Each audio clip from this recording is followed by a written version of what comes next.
Bonjour à vous et bienvenue dans ce nouveau live. J'espère que vous allez bien, que vous vous portez bien dans cette nouvelle journée du 14 juillet. Pour ma part, je vais bien et ce week-end, j'ai découvert un conte que j'ai trouvé très joli et que j'ai voulu vous partager. Alors, dans cette histoire, nous allons voir comment nous allons assister à un coup de tacle de la part de la douceur qui va s'inviter avec espièglerie pour prendre une place inattendue dans un certain journal. Alors tout d'abord, avant de commencer la lecture, quelques mots sur l'autrice. Il s'agit de Fanny Clar, qui est née à Paris en 1875 et qui est décédée en 1944. Elle était écrivaine, mais aussi journaliste, pacifiste, socialiste et féministe, et elle a publié dans plusieurs journaux, dont Bonnet Rouge, L'Humanité, La Voix féminine. Et s'agissant du conte dont je m'apprête à vous lire, il est extrait du recueil Les Mains enchantées, qui se trouve être un hommage dédié aux artisans, à leur métier et à la transmission du travail bien fait. Donc, nous sommes partis pour 9 pages. 9 pages, c'est parti pour la lecture. Le beau journal de Mathias Corard. Il n'ignorait pas que de puissantes machines impriment de plus en plus vite les feuilles des quotidiens, que d'énormes rouleaux ancrent les images du monde entier. Oui, il le savait. Un jour, Mathias Corard avait été contempler ces merveilles. Devant les rotatives imposantes, il donna tranquillement son opinion. C'est très beau. Toutefois, prenant soin d'ajouter. Je préfère mon travail et j'espère n'en pas changer jusqu'au bout. Mathias l'imprimeur était revenu dans sa petite ville. Avec joie, il y retrouvait son modeste atelier que précédait une boutique un peu sombre, située dans une rue étroite, entourant la cathédrale d'un corridor où le vent s'engouffrait. Ce qui avait fait surnommer avec impertinence rue Trouscotte cette paisible rue du cloître. Sans ambition, satisfait de son sort, Mathias se plaisait en zoologie que séparait de la boutique une cour dans laquelle un rosier remontant semait, presque en toute saison, des pétales d'un blanc rosé. Derrière le logis, un jardin que l'on pouvait traverser. 4 pas en longueur, 4 pas en largeur suffisait à son amour des fleurs. Assis sur un banc de pierre, la journée terminée, fumant sa pipe, suivant des yeux le bruissement des ailes d'un gros bourdon bleu se gorgeant de pollen, Mathias s'estimait le plus heureux des hommes. Surtout lorsque Clotilde, la fille d'une sœur cadette, venait ensoleiller de son rire la boutique, l'atelier ou le jardin. En plus des cartes de visite où les notables exigeaient leurs titres bien lisibles, des affiches du théâtre sur lesquelles il fallait se garder de composer le nom de la vedette en caractères de même corps que ceux du restant de la troupe, des convocations de bals de société, d'annonces de fêtes, de réclames vantant quelques produits. Mathias Corard mettait en page le journal local, Le Phare. Un ancien marchand de bois, M. Florimond Casuel, s'offrait le gloriole d'en être propriétaire. Ce Florimond, aussi large d'épaules que court de jambes, coléreux, tatillon, rarement content, rendait sa présence insupportable au vieux Mathias. Clotilde venait souvent aider son oncle. À chaque visite de M. Casuel, c'est-à-dire au moment 2 fois par semaine, elle lui conseillait de jeter dehors un si désagréable individu. « Envoie promener ce grigou quinteux. Tu ne chômeras nullement de ne plus t'occuper d'une feuille de chou qui ne contient que méchantes histoires et ragots. » Avec calme, Mathias répondait. Certes, l'oiseau n'est guère d'aimable compagnie. Il n'y a pourtant point de sa faute si les gens n'ont pas beaucoup de belles histoires à raconter. Clotilde faisait la moue. Très fâcheux ceci. J'aimerais qu'un journal fût rempli de choses gaies, bonnes et tendres. Pourquoi ne peut-on en trouver suffisamment pour mon désir? L'oncle ne le savait pas. Lui aussi pensait qu'il serait meilleur pour tout le monde d'imprimer des événements heureux plutôt que les lugubres récits contenus dans le phare. À la une, d'épouvantables comptes rendus de guerre, de naufrages, de batailles sur terre ou sur mer, quand ce n'était pas dans les airs. Aux autres pages, des fous se cherchaient querelle, se tuaient parfois, puis encore des accidents affreux, provoqués par quelque imprudence, mettaient en deuil des familles de braves gens. Bref, il n'y avait pas une colonne qui ne contint des laideurs ou des méchancetés. Mais Mathias n'était pas le maître des événements.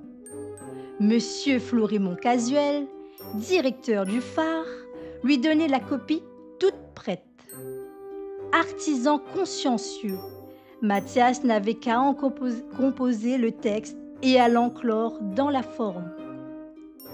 Amoureux de son métier, il travaillait sans hâte, lenteur qui exaspérait monsieur Florimond, grognant pour le moindre détail omis. Ce grognon avait une doublure en la personne de mademoiselle Anaïs, sa fille. Fraîche sortie de pension, la demoiselle s'estimait fort savante. Cette prétention l'autorisait à rétablir l'ordre dans la syntaxe paternelle fréquemment boiteuse et à corriger les épreuves du journal. Pour la plus inoffensive coquille, elle couvrait Mathias d'aigres remontrances qui hérissaient Clotilde d'impatience réfrénée. Dès qu'Anaïs apparaissait, Clotilde ne desserrait plus les dents. « Si j'ouvrais la bouche, disait-elle à son oncle, je la mordrais. » D'ailleurs, Anaïs ne daignait jamais s'apercevoir que Clotilde fût là. Et voici que pour un filet mal placé selon son goût, Florimond arriva furieux chez Mathias. « Vous vieillissez diablement !» cria-t-il. « Vous ne savez plus surveiller votre travail. A-t-on idée d'insérer, au milieu des dépuratifs et des pattes pectorales, le récit d'une chasse chez le baron d'Étoupé? Cela ne vaut pas une place meilleure. » Une telle placidité enragea Florimond Casuel. « Ah, vous trouvez! Un journal fabriqué de la sorte est tout juste bon à faire des cornets pour un épicier. » Sans se troubler, Mathias riposta. « Je suis entièrement de cet avis. » Quelque peu interloqué, Florimond ne voulut point le laisser paraître. « C'est votre avis, puisque c'est aussi le vôtre, » fit Mathias sans hausser le ton. « Je suis très flatté de votre appréciation, » ricana monsieur Florimond Casuel. « Nous allons donc nous entendre. » Malgré sa patience, Mathias Corard se sentait piqué au vif. Ce marchand de bois, continuant à tempêter, commençait à lui chauffer les oreilles, blessant le net imprimeur dans la dignité de son labeur. Allant ainsi, la discussion s'envenima. Elle s'envenima si bien que Florimond, après avoir roulé en boule le journal, l'envoya tout froissé à travers l'atelier, s'écriant « C'est bon! D'ailleurs, à partir de la fin de ce mois, je vous retire le phare. Il sera bien mieux imprimé au chef-lieu et avec autrement de promptitude. » Mathias ne broncha pas. « À votre aise, dit-il simplement. Et bon voyage, marmotta Clotilde qui, le dos tourné, travaillait penchée sur une case et s'amusant de la tournure que prenait l'entretien. Quand l'homme en colère fut parti, elle vint vers son oncle. « Nous voici enfin débarrassés de ce grincheux et de sa pain-bêche de fille. Ce n'est pas trop tôt, tu ne le regrettes pas, j'espère. » Mathias ne répondit rien. Il réfléchissait. Certes, ce départ le touchait peu. Seulement, ainsi qu'il en arrive souvent pour les caractères doux, une fois fâché, Mathias avait de la rancune. Et soudain, son honnête visage d'artisan s'éclaira. En riant, il dit à sa nièce : « Non, non, je ne le regrette pas. » Un éclair de malice brillait dans ses yeux. Intriguée, Clotilde regarda son oncle, mais ne l'interrogea pas. Elle saurait bien ce qu'il complotait. 3 jours plus tard, Florimond apporta de la copie. D'un ton rogue, il souligna : « C'est la dernière, vous avez compris ? » « Parfaitement, » répondit Mathias de sa voix paisible. « Je l'espère bien, » dit Clotilde, dès que le propriétaire du phare eut tourné les talons. « Moi, à votre place, continua-t-elle, je lui jouerai quelques farces pour ce dernier numéro. » Mathias secoua la tête. « Non, au contraire, il aura un très beau journal. » Clotilde jeta un regard interrogateur à son oncle. Elle n'eut pu rien lire sur le visage sérieux. Et Mathias travailla tout le jour et très tard le soir. Certainement, ainsi qu'il avait annoncé à sa nièce, ce serait une besogne soignée. Pourtant, il refusa son aide. « Non, non, je prends l'entière responsabilité de celui-là. Il ne doit pas y avoir la moindre erreur. » De plus en plus intriguée, Clotilde attendit impatiemment le dimanche, jour de parution du phare. Le samedi, Mathias lui proposa : « Si tu n'as rien à faire, viens donc demain matin. Il me surprendrait fort que le Florimond ne s'amène pas de bonne heure me complimenter de mon travail. » Clotilde n'eut garde de manquer l'invitation. Elle était là depuis quelques minutes lorsque la porte fut brutalement ouverte et que M. Florimond Casuel fit une irruption violente dans l'imprimerie. Un ouragan déchaîné. « Monsieur Florimond, qu'est-ce que cela signifie ?» hurla-t-il. « Qu'est-ce qui vous a pris ? Allez-vous m'apprendre ce que signifie cette stupide plaisanterie ? Êtes-vous devenu fou ?» Assise bien sagement, ignorant encore le secret de l'aventure, mais déjà égayée, Clotilde écoutait. Jamais Mathias n'avait été plus placide. « Fou, dit-il, je ne crois pas. » Les yeux hors de la tête, la face cramoisie, Florimond rugissait. « Qu'avez-vous imprimé dans ce journal, dans mon journal ?» Ses mains larges et courtes tapaient avec rage sur le dernier numéro du phare. « C'est le plus beau journal que l'on ait jamais tiré sur la plus belle des machines. Ah, vous jugez de la sorte.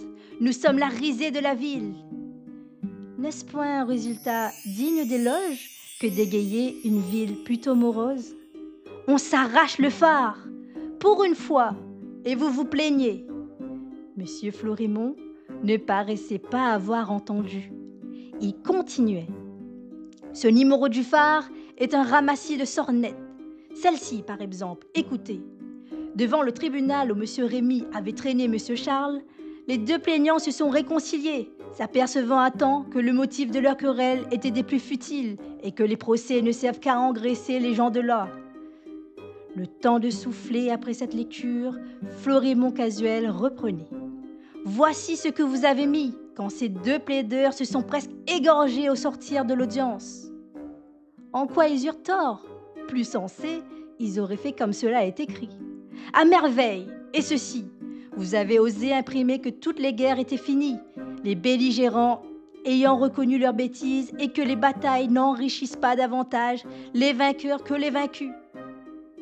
Ne serait-ce point là un magnifique bonheur à espérer ?